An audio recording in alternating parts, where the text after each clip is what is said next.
san a lấy ra đồ và chân dấu hoi hi lâu này ngay lúc na ho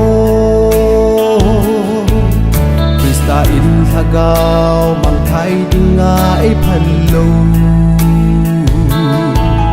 là van rô lo ding ne hu hình ai ta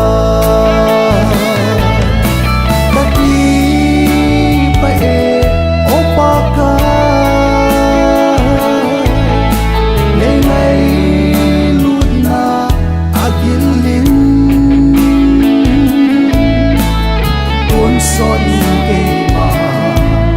và chơi dính ta nghe ta bạc ca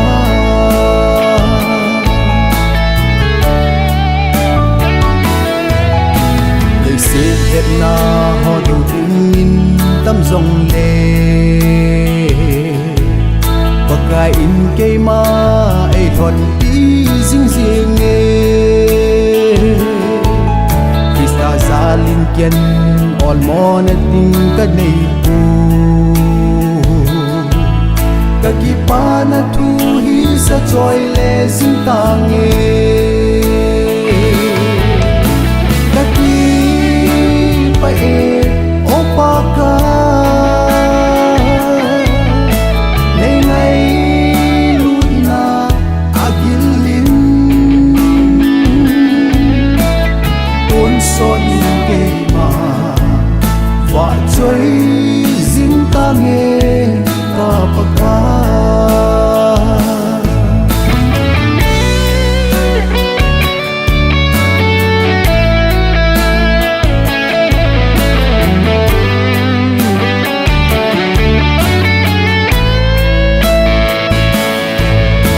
ta và chơi bạc ca này ngày lúc na cả thăm vậy bắc gai này đủ xiên na cả ô này su đi nắng và trời nghe là thì săn mà lu anh ấy hát đồ dễ in là thì phải ô bắc